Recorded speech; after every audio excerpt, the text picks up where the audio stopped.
ఒక్కొక్కటిగా 6 గ్యారెంటీలను అమలు చేస్తున్న కాంగ్రెస్ సర్కార్ ఇందిరమ్మ ఇళ్ల పథకంపై ఫోకస్ పెట్టింది. ఈ నెల 11న ఇందిరమ్మ ఇళ్ల పథకాన్ని ప్రారంభించనుంది. అందుకు అవసరమైన ఏర్పాట్లు చేయాలని ఇప్పటికే అధికారులను సీఎం రేవంత్ రెడ్డి ఆదేశించారు. రాష్ట్రంలో ఇల్లు లేని నిరుపేదలకు ఈ పథకం వర్తింపజేయాలని అధికారులకు సీఎం సూచించారు. అందుకనుగుణంగా విధి విధానాలను తయారు చేయాలని ఆదేశించారు. ప్రజా పాలనలో నమోదు చేసుకున్న అర్హులందరికీ ప్రాధాన్యమివ్వాలని చెప్పారు. గత ప్రభుత్వం డబుల్ బెడ్రూమ్ ఇళ్ల నిర్మాణంలో చేసిన తప్పులు జరగకుండా అసలైన అర్హులకు లబ్ధి జరిగేలా చూడాలన్నారు. ముందుగా ఒక్కో నియోజకవర్గానికి 3,500 ఇళ్లను మంజూరు చేయాలని నిర్ణయం తీసుకున్నారు. దశల వారీగా ఇల్లు లేని నిరుపేద సొంతింటి కల నెరవేర్చడం తమ ప్రభుత్వ సంకల్పమని సీఎం అన్నారు. ఇందిరమ్మ ఇళ్ల పథకంలో ఇంటి స్థలం ఉన్నవారికి అదే స్థలంలో కొత్త ఇంటి నిర్మాణానికి 5 లక్షల రూపాయలు ప్రభుత్వం ఇవ్వనుంది. ఇల్లు లేని నిరుపేదలకు ఇంటి స్థలంతో పాటు ఇల్లు నిర్మించుకునేందుకు 5 లక్షల రూపాయలు కూడా ఇవ్వనుంది.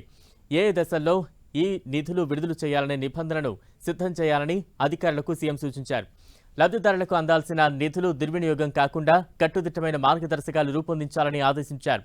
సొంత స్థలంలో ఇల్లు కట్టుకునే వారికి ఉపయోగపడేలా వివిధ రకాల ఇంటి నమూనాలు, డిజైన్లను తయారు చేయించాలని సీఎం సూచించారు.